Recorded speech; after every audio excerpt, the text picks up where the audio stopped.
नमस्ते दोस्तों।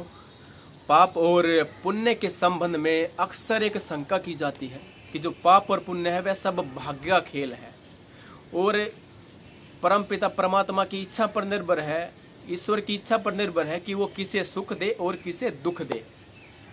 और यही कारण है कि अधिकतर लोग कर्म फल को, पाप और पुण्य को बहाना मात्र मानते हैं। तो इस प्रकार का विचार करना एकदम युक्ति युक्त नहीं है, तर्क संगत नहीं है, न्याय संगत नहीं है। और कुछ मूर्ख लोगों ने स्वयं को और दूसरों को धोखा देने के लिए इस प्रकार के विचार को गढ़ दिया है। और यही कारण है कि जब हम समाज में जाते हैं तो अधिकतर लोगों की जुबान पर सुनने को मिलता है कि यह सब भाग्य का खेल है। कोई सुखी है तो कोई दुखी है, तो सबकी जुबान, अधिकतर लोगों की जुबान पर यही सुनने को मिलता है कि यह सब भाग्य का खेल है। तो इसके लिए सबसे पहले हमें यह समझ लेना चाहिए कि वो परमपिता परमात्मा न्यायकारी है, सदैव न्यायकारी है। वो परमपिता परमात्मा निष्पक्ष है। वो परमपिता परमात्मा इस ब्रह्मांड में एक समान व्याप्त है। और हमें यह भी भली बात ही समझ लेना चाहिए कि वो परमपिता परमात्मा देश काल से कभी भी प्रभावित होने वाला नहीं है। देश काल की स्थिति से कभी भी प्रभावित होने वाला नहीं है और उस परमपिता परमात्मा की कोई इच्छा नहीं है। और यही कारण है कि उसके बनाए हुए नियमों में किसी प्रकार की कोई छूट नहीं है, किसी प्रकार का कोई पक्षपात नहीं है।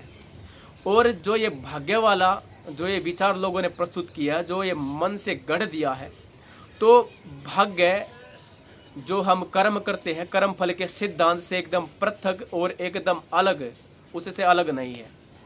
तो कर्म जो है, तीन प्रकार के कर्म शास्त्र में बताए गए हैं। पहला कर्म है तात्कालिक कर्म, दूसरा कर्म है अल्पकालिक कर्म और तीसरा कर्म है संचित कर्म।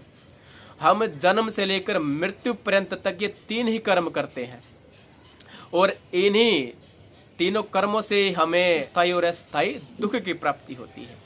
तो जो पहला जो कर्म है तत्कालिक कर्म दोस्तों वे कर्म है जिनका फल तुरंत मिल जाता है, जिनका फल तत्काल हमें मिल जाता है। जैसे अग्नि जल रही है और अग्नि में अगर मैं अपना हाथ डाल दूं तो मेरा हाथ तुरंत जल जाएगा, तत्काल मेरा हाथ जल जाएगा, उसका फल मुझे तत्काल मिल जाएगा। तो मैंने जो कर्म किया, मैंने अग्नि में हाथ डाला तो मैंने कर्म किया और उससे मेरा हाथ जल गया, तो ये तत्काल कर्म हो गए। तत्काल कर्म का फल तुरंत मिल जाता है। अब दूसरा कर्म होता है जो अल्पकालिक कर्म।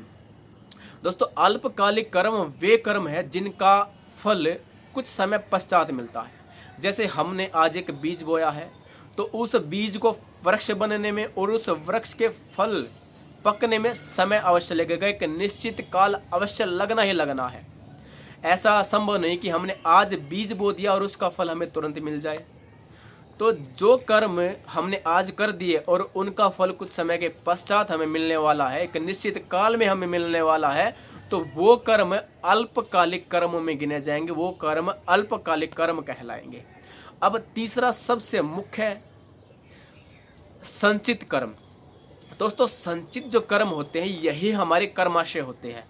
संचित कर्म का जो फल है वो हमें अगले जीवन में मिलता है। अब जो हम कर्म कर रहे हैं, जो कर्म हमारे संचित हो रहे हैं, उसका फल हमें अगले जीवन में मिलेगा और उसका फल हमें मिल चुका है। ये जीवन जो हमें मिला है ये हमारे संचित कर्मों का ही परिणाम है, हमारे कर्माशयों का ही परिणाम है और इसी को भाग्य कहते हैं। जब कोई बच्चा पैदा होता है, किसी गरीब के घर में पैदा होता है तो कहते हैं कि इसका भाग्य है कि गरीब के घर में पैदा हुआ।